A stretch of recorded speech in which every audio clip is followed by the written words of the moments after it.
Felly, mesyn croeso chi gwasanaeth prynhawn yma, a jyst i'ch atgoffa chi, mae lluniaeth ysgafn i gael ar ôl y gwasanaeth yn y neuadd.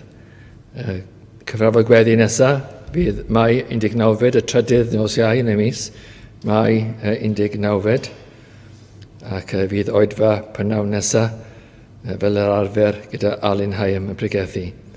Fe gymeru casgliad e nawr ac isedd i ganu emyn rhif 250. 250.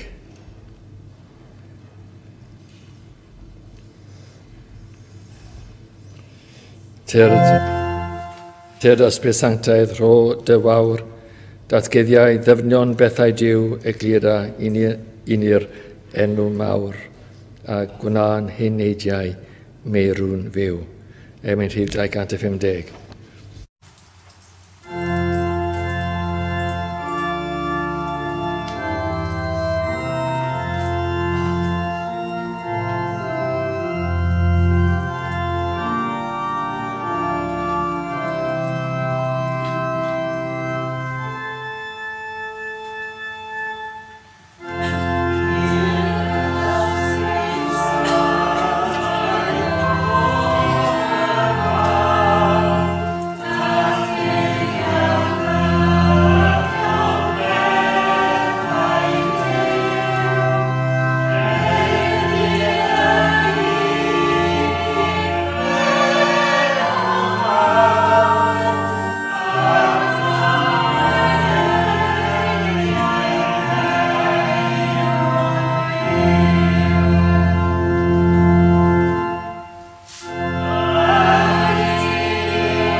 Gadewch ni droed y gair ac yn Efengil Luc a pennod 18 ac y 15fed adnod i ddechrau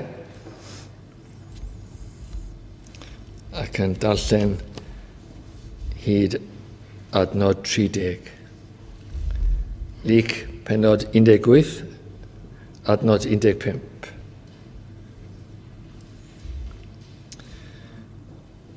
A hwy a ddygasant ato blant bychain hefyd, fel y cyfforddau efe a hwynt a disgybliont pan welsant a'i ceryddasant hwy.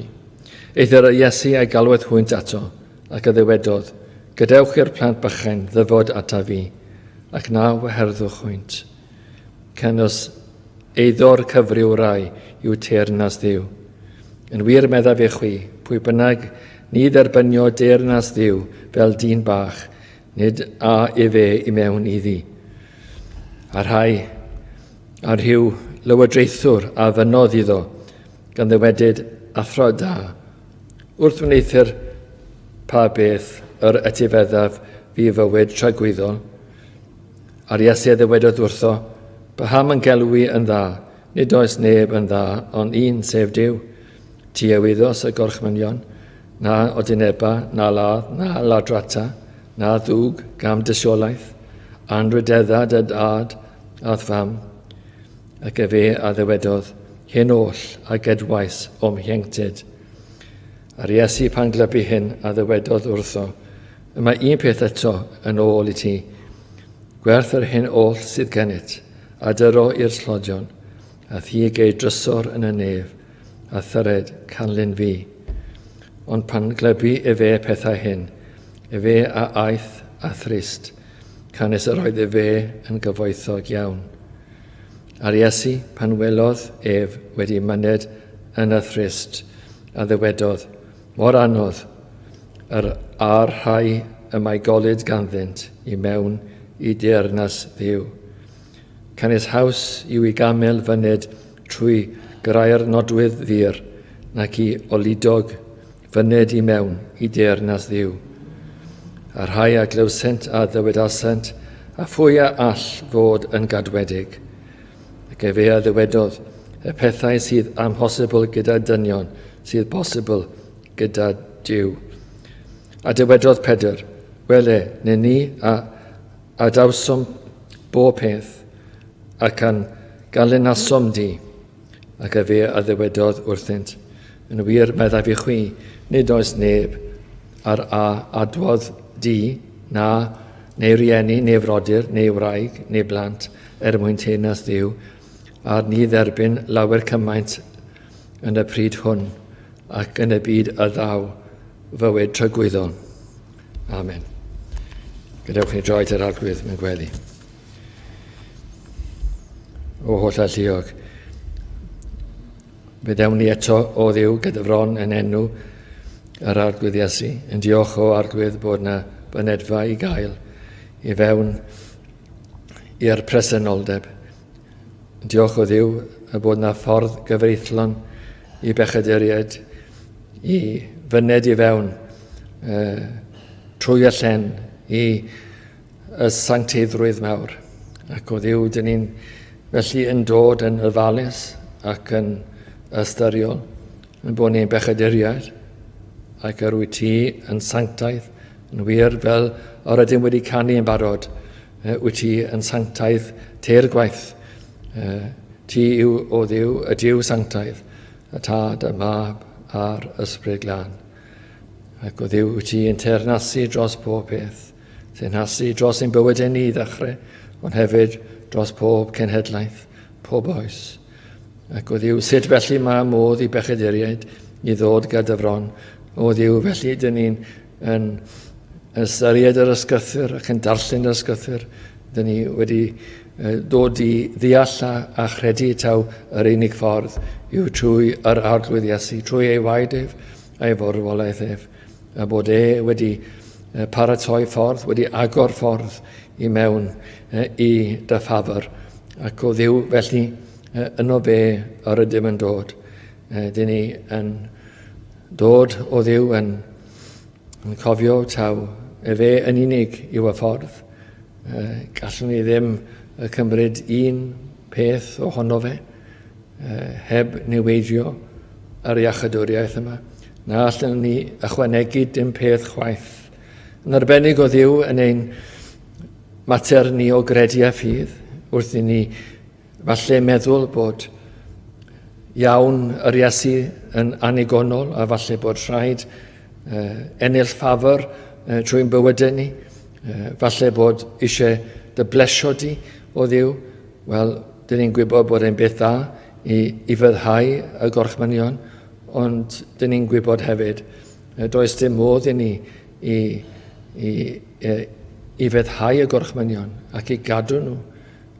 Dyn ni yn eog o dorri'r gorchmynion, ac o Dduw, felly nid ffordd i ni yw hwn. Felly dyn ni'n diolch o ti o Dduw bod un wedi cadw'r gorchmynion, ac felly yn cynnig ei hunan fel oen difes. di frychelyd. A fod e wedi fod yn fodlon i farw yn ein lle ni, i gymeryd ein pechodau ni, a'n ffeleddau ni, wedi cymryd bob un ohonyn nhw, ac wedi dioddau am bob un ohonyn nhw. Ac o Dduw, mae'n dealltwriaeth ni o hyn mor fach, dyn ni mewn ffordd yn ddim ond yn gallu gweld chwpl o lathenni fel petai, yn gweld pechod ddoi a pechod heddi, ond o Dduw, dyn ni ddim yn ystyried holl bechodau bywyd ni o'r dechrau i'r diwedd, o'r gryd i'r bedd, bod pechod yn dilyn ni bob cam o'r ffordd. Wrth i ni gerdded, yr ydyn ni falle fel rhai sydd wedi cerdded trwy cae a gadael ôl troed ar y carped fel petai, ac o Dduw, dyn ni hefyd wedi gadael ôl pechod ar ein hôl ni.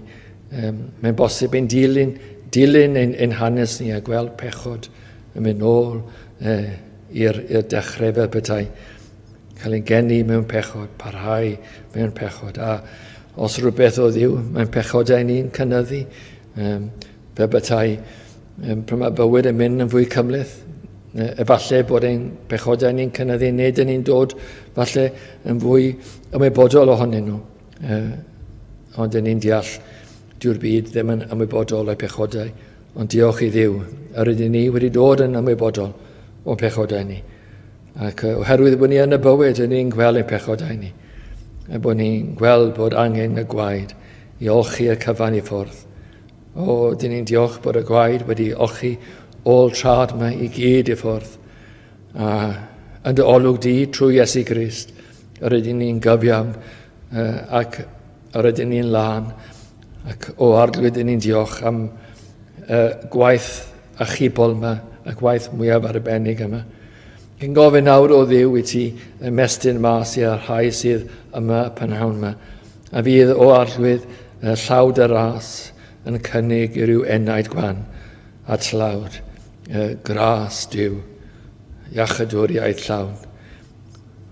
O Dduw, dyn ni'n gofyn a fydd na nerth a cryfder yn y geiriau, a bydde ti'n fodlon o arglwydd i wneud gwaith yn ein plith ni, gwaith yn ein cylon ni, bob un o ni, y rhai sydd ddim yn y bywyd, y rhai sydd yn y bywyd, o Dduw, wyt ti weithio yn mhob galon, dyn ni'n gwyddio nawr o arglwydd.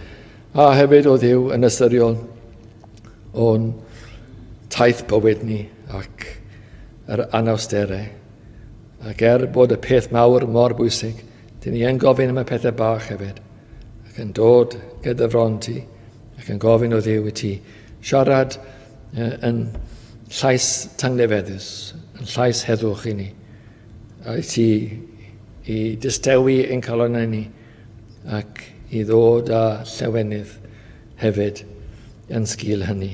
Felly o Dduw, dyn ni gofyn am y pethau yma i gyd, yn gofyn i ti dod â llewyrch i'r gwaith, i ddechrau gyda un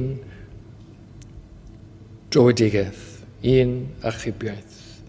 A fydd yna un person yn dod i wir gredu, ac wedyn fydd yna un arall ac un arall, a fydd y gwaith o arglwydd yn cael ei sefydlu ar seiliau da, ar seiliau yr ail enedigaeth, ar seiliau croes a gwaed yr arglwydd Iesu, ac ar seiliau gras Duw a nerth Duw, bod ni wir yn gadwedig.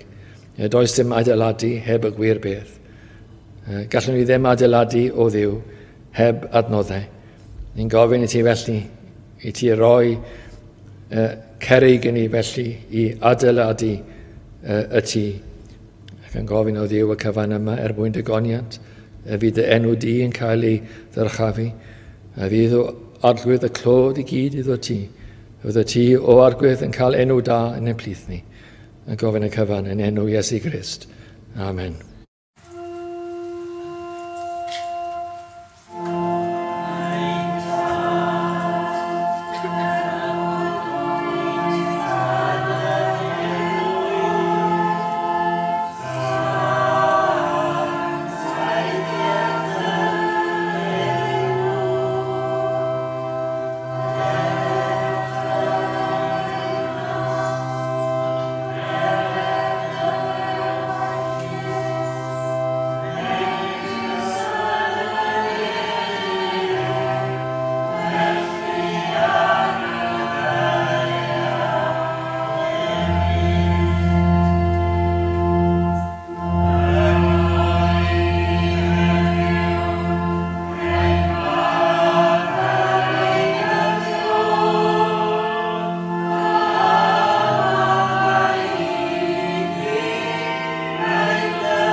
gadewch ni ganu emyn rhif 715.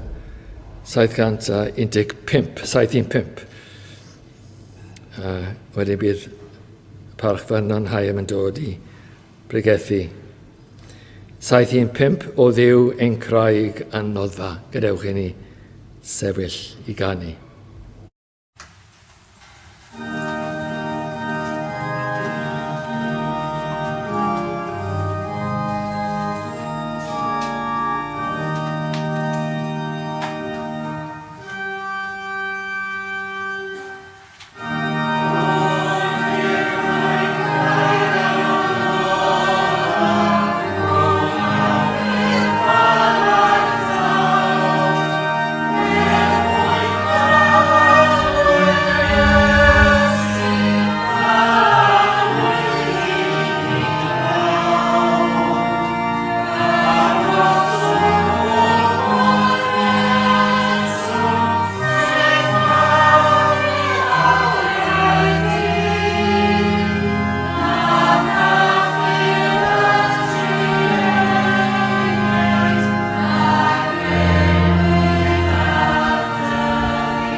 Wy'n edrych am rhif ar ola.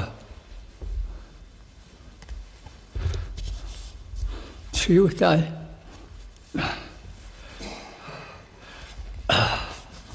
Weld ma ni. Mae'r neges i gen i y pnawn yma yn llyfr Efengyl Luc. Ac y ddeunawfed bennod a'r ddeunawfed adnod.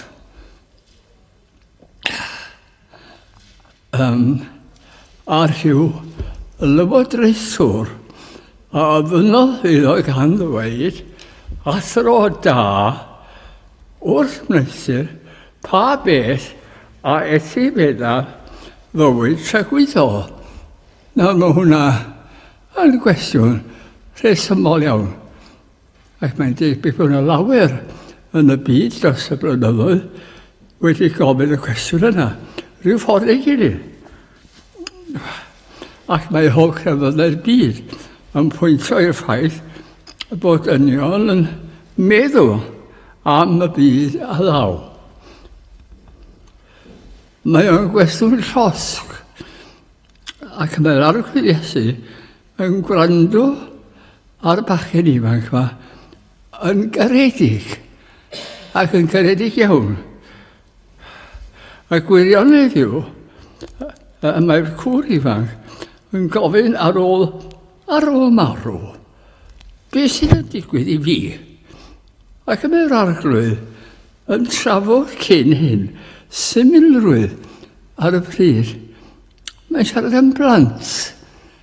Mae'n siarad hyfrodwch, ymddiriedig plentyn bach wrth edrych yn llygad i dad neu llygad i fam. A bod yna rhyw onestwydd a rhyw hyfredwch.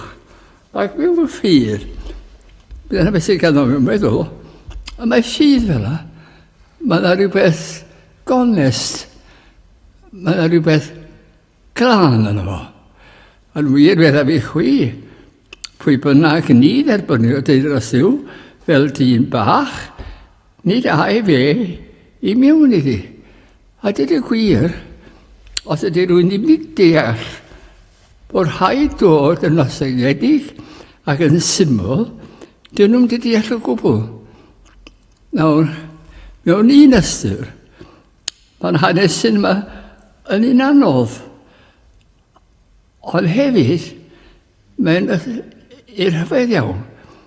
O'n i'n athro'r ysgol, ac os o'ch chi'n sbonio roedd i ryw blentyn, bechgyn ysgol si, ac o'ch chi'n gallu gweld bod ei lyged o fel 2 pisyn o wydr oedd o bell.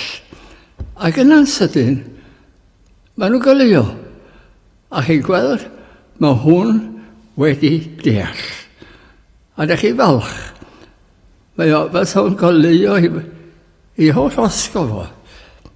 A mae'r Iesu yn dysgu symlrwydd a glendid pyr a gosau i'r nefoedd a diw ei hun. Mae o rhywbeth glân. A beth ni'n neud yn y capel yma, mae o'n lan, mae o'n tlws, mae o'n rhyfeddol. Ac mae hefyd yn lawenydd mewn byd o gymaint o dristwch a chreulondeb a'r holl bethau sydd. Wel, dymuniad y gŵr ifanc, y pwn cyw o nefoedd. A rhyw lywodraethydd, a fel oedd o gan ddywedyn, athro da, beth a rhaid wneithir i etifeddu bywyd tragwyddol.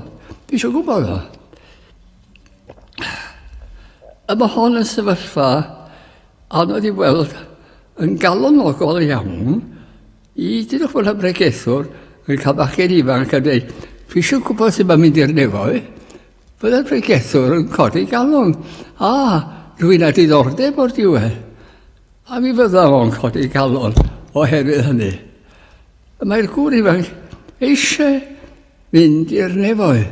A dwi'n credu bod pobl fel yna a gwbl ddidwyll.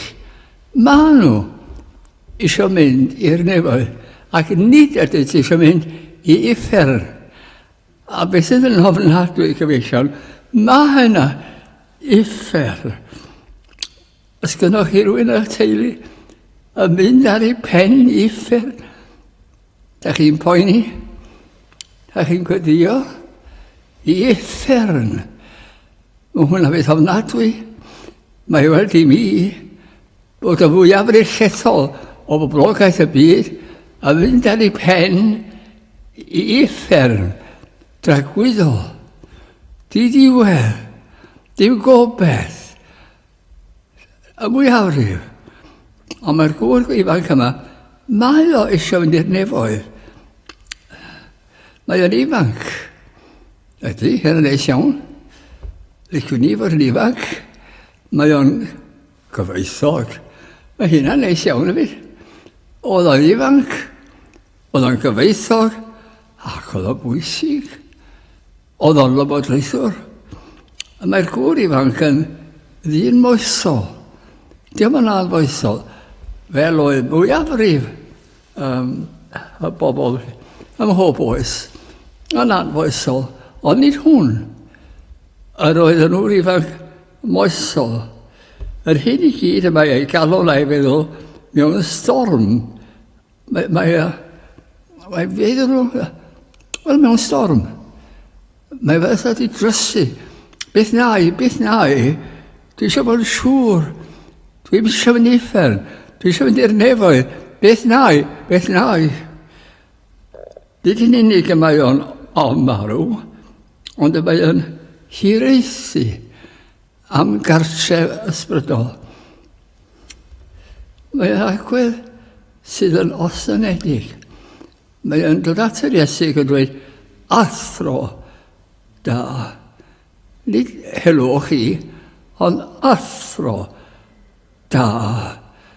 Gan ddangos parch i'r Iesu. A mae o hefyd yn gwrteisiol. A mae hwnna yn beth rhyfedd iawn heddiw.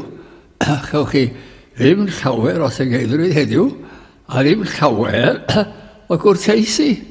Ond mae'r bachgen ifanc yma yn llawn gwrteisi yn y ffordd mae o yn agosau at yr berthwch person yr Iesu.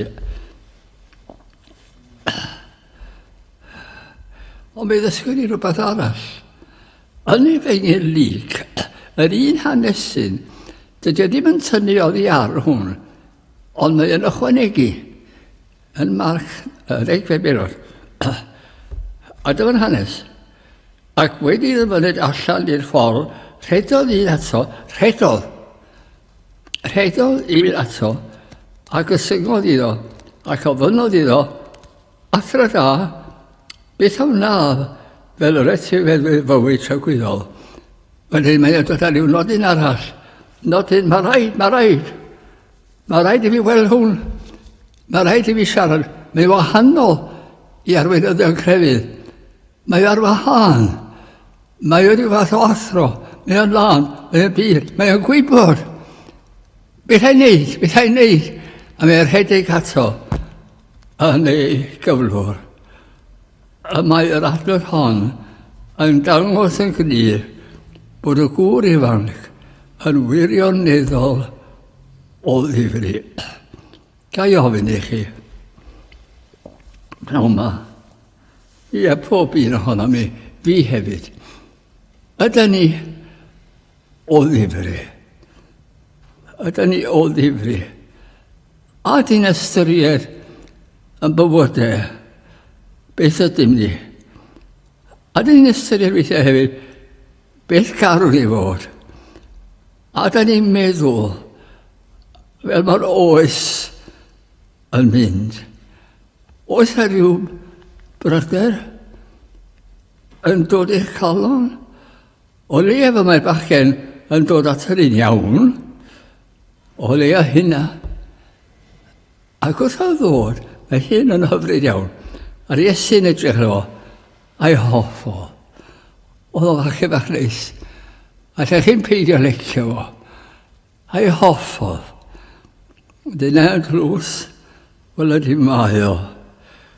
Wel, geiriau y gŵr ifanc. A tebodd oedd Iesu y dyn ifanc trwy gymeryd un gair allan o frawddeg y bachgen. Y gair athro. Mae'n cymryd i fyny ar hwnnw. A'r Iesu a ddweud wrtho, paham ymgelwi yn dda. Nid oes neb yn dda, ond un sef Duw. So beth mae'n neud, mae'n ffordd hyfryd a ddyn ni'r broblem. Mae'n defnyddio'r gair da. Wel, gwranda, wyt ti'n galw fi'n athro da. Ond does a neb yn dda fel Duw. Wyt ti'n gwybod hynny? Mae yn tynnu ei sylw at Duw ei hun a dymuniadau Duw. A wythnos y gorchymynion. Wyt ti'n gwybod beth yw'r gorchymyn? Wyt ti'n gwybod nhw? A dyma nhw. Nawd i neba. Meddyliwch hynna yn y papur a newid i heddiw. Beth o'n gwneud penawdau ar papur newydd. Na, o di neba. Dda'r lle yn dan gwyllfa. Na, o di neba. Na, ladd. Wel, di dyna neud i'n byd o'n lladd. Na ladd. Na ladratsa. O, mae ddwyn yn cymryd lle. Y fath ffordd a ni wedi cael sioc pan ni'n clywed am yr arian mawr sy'n cael ei rhaid gan ddynion sydd yn gyfeisog yn barod. O'n i'n gwybod am y gair biliwn y blaen. Gwyl ddim bod ei gael. A mae o'n swmyn fawr. Mae'n anodd i fi ddechmygu'r peth. Na la drata. Na ddwg gam dystioledd. Paid a deud celwydd am neb. Mi fedrwch chi ddirisio cymeriad wrth ei celwydd amdano. Na ddwg gam dystiolaeth. Paid i gwneud hynna. Anrhydedda dy dad a ddam. Barcha nhw. Cara nhw. Edrych ar eu hôl nhw.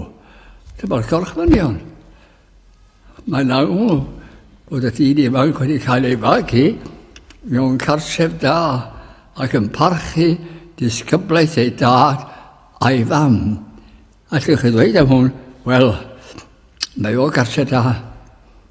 Cartref crefyddol. Maen nhw'n cadw'r gyfraith. O, mae o cartref da. A ti mae bechgyn. Ac efi a ddweud hyn oll, a gedwais am ieuenctid, wedi cadw'r hynna. Os ydym yn meddwl rhaid, os ydym yn meddwl rhaid drata, os ydym yn meddwl peidio parchu'r had am fawr, wedi cadw'r hynna i gyd, a mae'n debyg i fod o. Ond nid oes cymaint o bobl, ond sefyll ac yn gobeithio y derbyniad Duw am ei ymdrechion ei hun. Mewn gwirionedd, mae o'n gobeithio bod Duw yn mynd i dderbyn o fel y mae. Fel y mae. A mae'n yn anghofio cyflwr calon dyn. Bod dyn yn bechadurus ei natur ac ni all wneud gwreithiad sydd yn gwbl berffaith. A mae'r cwbl wedi ei ffeithio gan bechod gwreiddiol. Felly mae hyn yn wir amdana fi, amdana chi. Da ni mewn gwirionedd wedi'n trwytho mewn pechod gwreiddiol. Beth yw pechod gwreiddiol? Rhywbeth a ddigwyddodd yn hanes dyn yn y creu, y cwymp, ac yn neud i'n amhosibl oherwydd hynny a bob dim oedd yn neud hyd o da ddim yn berffaith. A dwi'n chybyd deud y bach yma, wyt ti berffaith? Doedd e ddim yn berffaith. A ddangos eich un yn munud. A mae yn amhosibl i ddyn fod lonydd Duw a chyrraedd yn efo.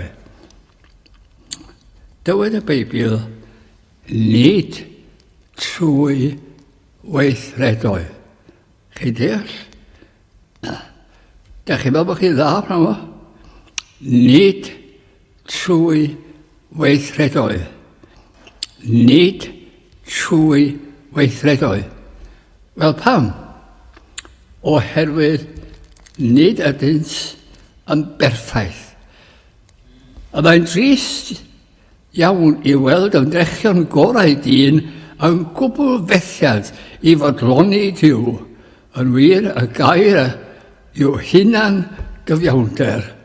So mewn gwirionedd, bod y bachau bach yn neis, yn hoffus, yn byw bywyd moesol a da, a dwi'n chedweud amdano fo, wyt ti'n fethiant? Dwi ti ddim yn cyrraedd y nod. Dwi ti ddim yn berffaith. Be? Nagwyd. Wyt ti ddim yn berffaith. Wyt ti'n syrthio'n fyr o gyfiawnder Duw. Wel, beth yw eich cyflwr chwi? Un dydd. As neb yn gwybod pwy fe gyntaf, wir, hyn am ein debyg yn eich blid chi, falle na fi fydd, a falle ddim. Beth ydym dweud? Byddwch yn sefyll o flaen y Duw sanctaidd. Yn fan'na, A fydd o'n dweud, os ar cwbl sy'n gynnwch chi, ydy bod chi'n neis, bod chi'n ddau tad a'ch mam, bod chi'n cadw'r gorchfynion, na'r cwbl sydd ydych chi hynna. Does allan o'n golwg chi. Dwi'n mynd abod i. Nis adna bym di erioed, ond bydd o sioc. Bydd o sioc ofnadwy. Enwedig i'r hynna sydd wedi byw, bod fi'n golew o dda yn ystod y byd. A dyna beth oedden nhw'n wynebu. A mae yna uffern. A mae o yn ddioddef. Felly wedi ddim dadle yn erbyn hyn. Dyma ffordd diw. Byddwch yn sefyll o'i flaen e. A pan ych chi'n sefyll o'i flaen e, fydd yn edrych ar y ti. Dos.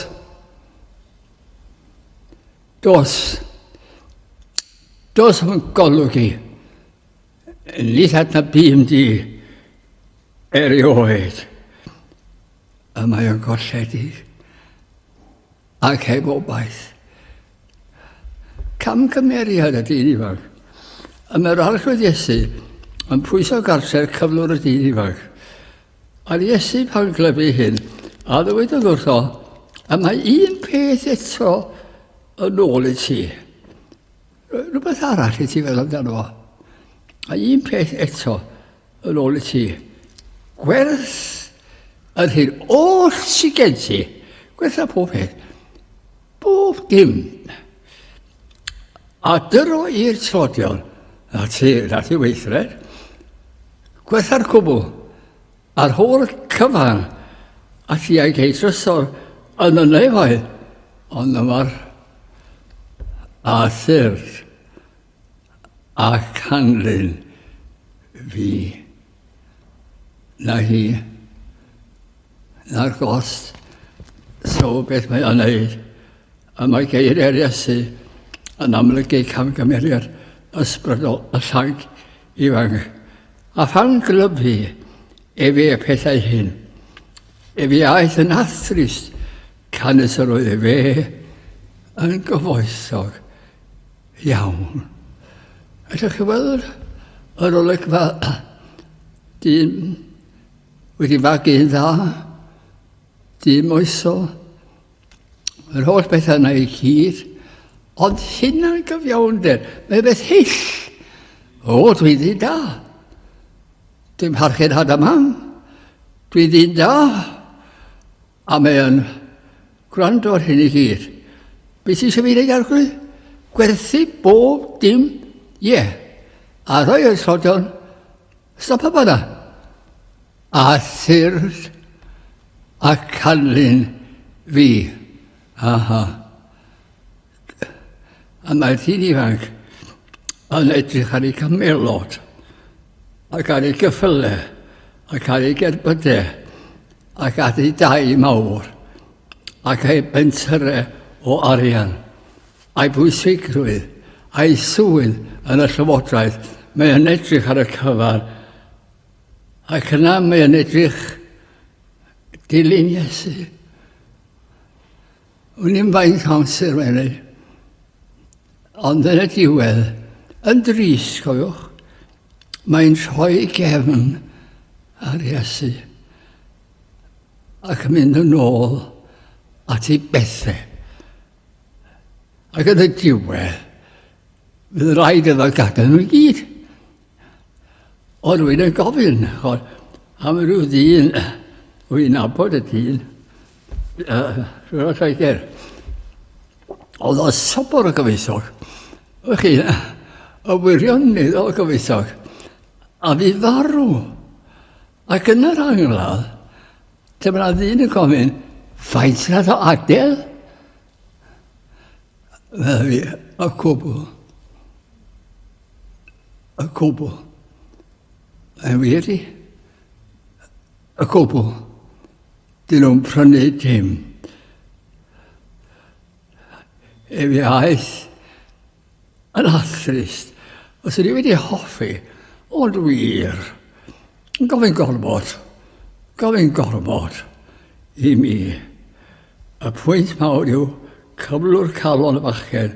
Hynny yw, beth oedd yn bwysig iddo a'i gyfoeth neu trigaredd yr Iesu.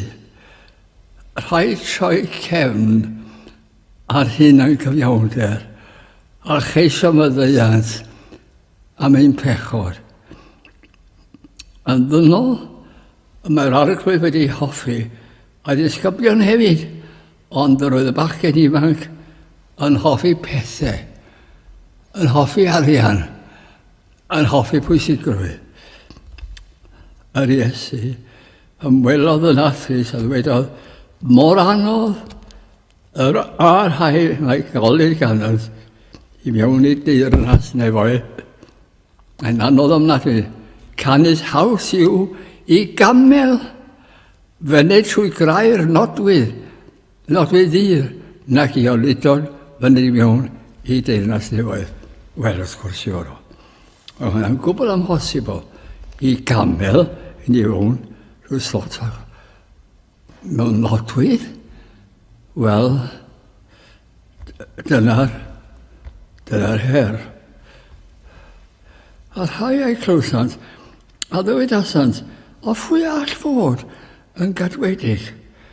A mae cwestiwn mawr yn codi, sut y gellir bodloni Duw? I ddechrau, rhaid gweld ein hangen. Beth yn dyna ni yma? Ydych chi wedi gweld eich hangen? Ydych chi wedi gweld hynny? Ydych chi yn edifeiriol am y cyflwr? Nid oes gwahaniaeth rhwng pechodau brwnt na pechodau parchus.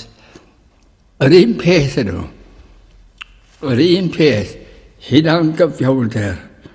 Hunan gyfiawnder. Mae'r ddau yn hyll ac yn heiddi cosmetigaeth yn iffer. Nid oes y fath beth a phechodau derbyniol ger bron Duw, y Duw glân a sanctaidd. Gwaith yr ysbryd glân ydyw goleuo'r meddwl o'n cyflwr trist a phechadurus. Dych chi beth? Beth yr ysbryd glân yn neud? Mae o'n neud rhywbeth yn yr enaid. Mae o'n goleuo'r enaid. A mae'r enaid yn dechrau deall. Gwelwn hefyd rhywbeth o sancteiddrwydd pur ein diwr yn nefoedd. Wrth ddeffro, mae'r enaid yn gweld rhywbeth o byrdeb ar y feddwl diwr yn nefoedd ac yn ymwybodol na'r unig ffordd ato fe oedd y ffordd o'r oedd Duw wedi bod y toi. A mae'r ysbryd glân yn rhoi ni y gallu i edifyrhau. A ydych chi wedi edifyrhau? Ydy mewn soth o credu, ydych cytuno, a ydych wedi edifyrhau. Beth oedd y pris? Yr oedd yr arglwydd Iesu wedi cyflawni cyfraith Duw yn ein lle. Os yn ni'n dweud, beth yw'n cyflawni hon arglwydd? Na, meddwl arglwydd. Wy'n mynd i chyflawni hi dros o ti. Rwy'n mynd i cyflawni y degorchymyn yn berffaith. Ac mi'n mynd i bodloni Duw ac eithaf gyfri i ti. O beth am y bechod i? Fe gymeryd y bechod i ar ddysgwyddau i y gosbi marwolaeth ac fe dalai'r pris yn llawn. So felly ydych chi'n dod at un sy'n barod i dderbyn pechaduriaid.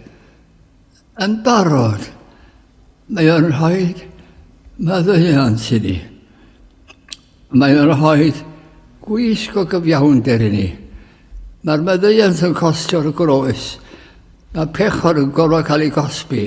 Ac yn lle iffer, mae'r Iesu yn cymeryd y cwbl. Beth bynnag oedd o. ac mae'n gwisgo ni yn ei fywyd ef na chi beth hyfryd. Ac wrth gredu ynddo, mae'n rhoi ffydd i ni gredu, a gyda'r ffydd hyn yn derbynnu'r gan Dduw. A roedd yr arglwydd Iesu wedi cyflawni cyfraith Dduw yn ein lle. Roedd hefyd wedi derbyn cosmedigaeth a'r groes yn ein lle. Dyma gariad anochfygol. Ac wrth ddod ato, yr ydym yn gwbl ddiogel ac mae'r nefoedd yn gartre i ni. Ac wrth anach ydy, ein hanadl olaf, ddwch chi'n gallu dweud, mynd adre. Mynd adre. Sut i'n gallu di fod mor sicr? Mae'r cwbl di wneud dros o fi. O sicr di fod mor sicr.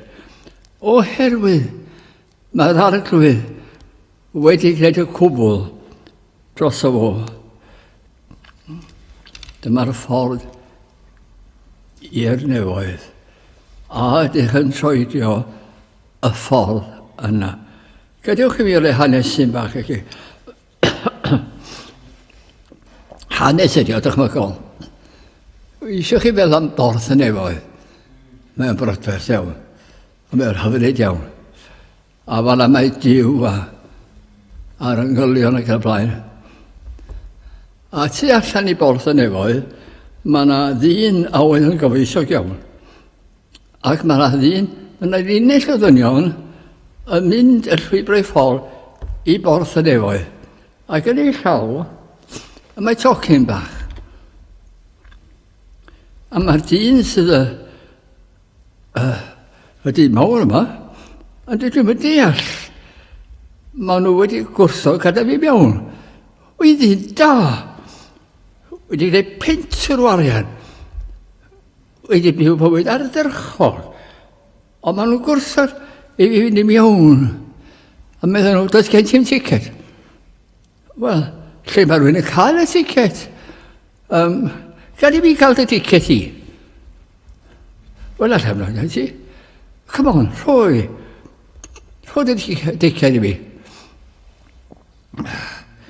Os ydych chi'n rhoi dy ticket i fi, na i ofalu am dy weddw a dy blant rhyw ffordd ei gilydd, na i gwrdd neges fyna i nhw gael llawer o gyfoeth. Bydd y werth o. A bydd ti'n gwybod bod nhw'n gysurus ac yn iawn. Na. A mae'n dyblu'r rhys. Na.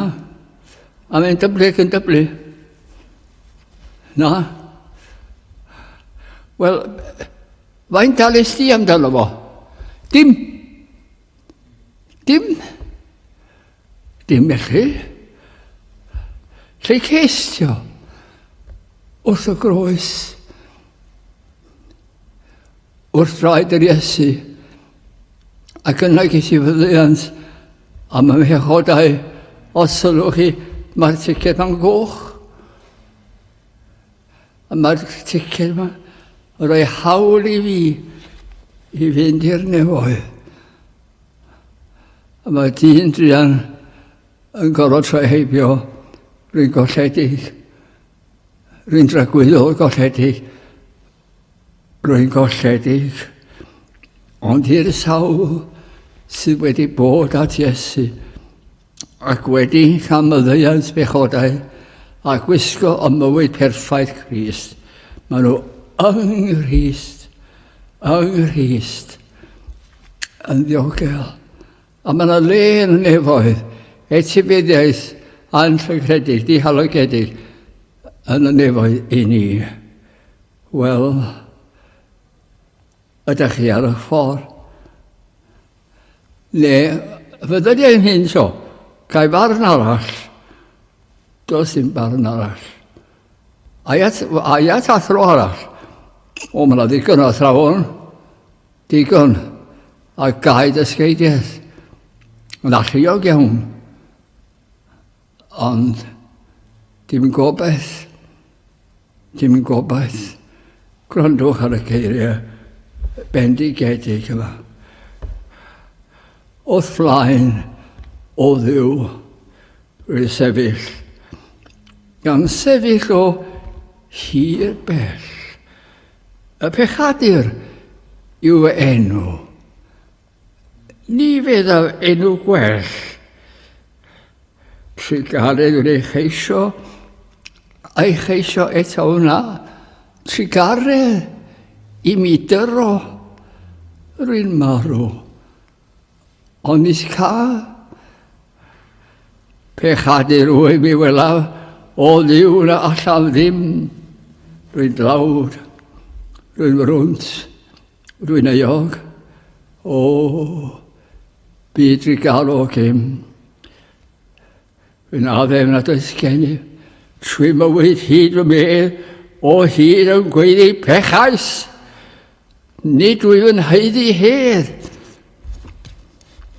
Ond mi glywais gynt o Iesu a'i fod felly nawr yn derbyn publicanod a phechaduriad mawr o derbyn arglwydd. Derbyn fi gyda hwy a maddau'r holl anwiredd heb gofio'r camwedd mwy. Wel, gyfeillion, chweddia bod tocyn gennych ac wedi fod o yn eich meddiant wrth droed y groes ac wrth credu fel plentyn a diolch iddo. Gadiwch i ni weddio. Diolch i ni ti o arglwydd am cael troiatat yn enw yn harglwydd Iesu Grist. Ac yn diolch i ti o ddiw am bawled y trigaredd sydd atom ni. Ac yn gofyn ti'n helpu ni ar bereryn dod bywyd. Ac fel y byddwn ni yn y diwedd yn cyrraedd yn nefoedd. Wi wedi cymysgu'r rhifau 3 weithiau.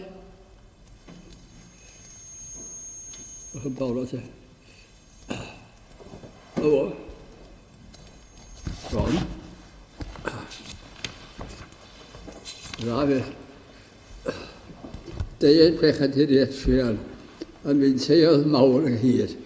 Doedd yn ysydd pell y morau i gael gweld dy wyneb pryd. Canw na ni ganu hon.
ac yn awr mae wedi ras ein hargryd Iesu Grist a chariad Dyw a chymdeithas yr ysbryd glân bod gyda ni oll i byth.